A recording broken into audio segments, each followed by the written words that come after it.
What if I told you that having one hobby isn't enough?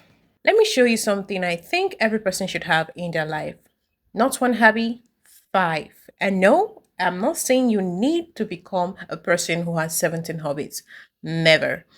Don't absolutely do not with it. I'm talking about having five different hobbies that take care of your five different parts of your life. So let's build it together.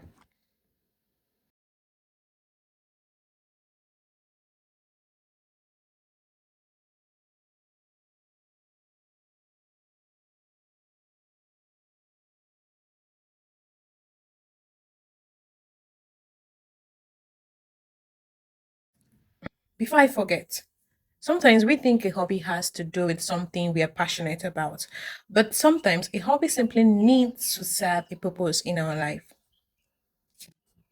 The first hobby we'll be talking about today is to stay healthy. You need something that can keep you healthy. We walking, yoga, gyms, boxing, and cycling. It doesn't have to be complicated because what is the point of building your dreams if your body can't even keep up with it? Next, we have is to stay creative. You need to find things that can keep you creative.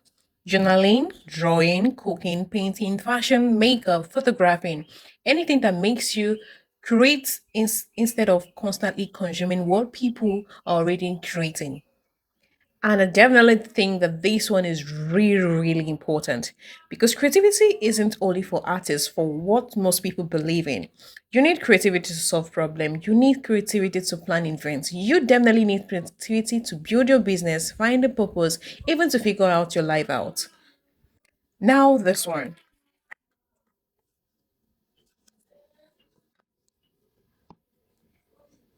to stay peaceful.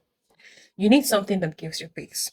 We have meditating, slow work, gardening, spending time with nature, quiet evenings, because not every moment of your life needs to be productive. Sometimes you don't need another goal. You just need to breathe. Breathe out, ease it out. Enough of you being stuck in the work. You need something that brings peace to you.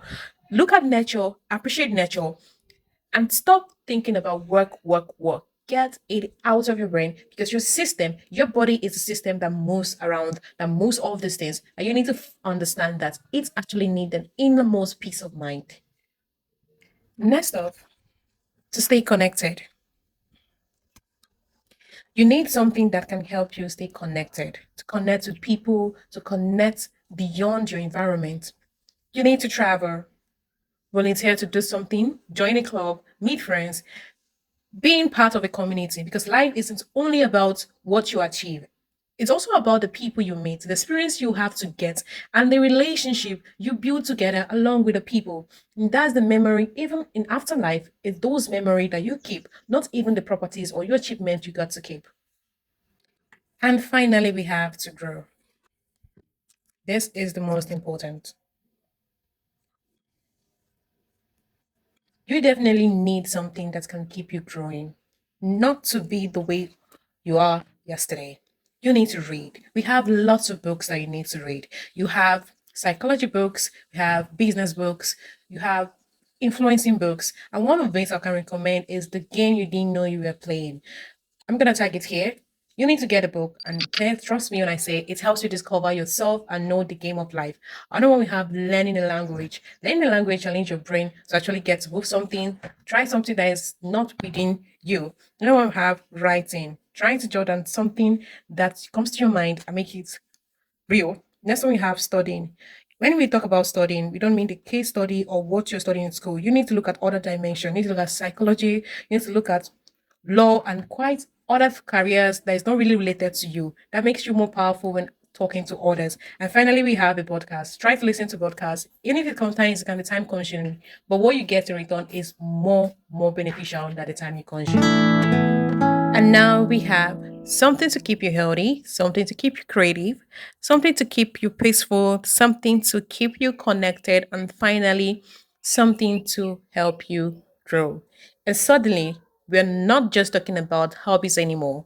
We are talking about building a well rounded life. Yes! Now, this is what I want you to do. Take a piece of paper, divide it into five, and choose one hobby for each of these categories, any of them.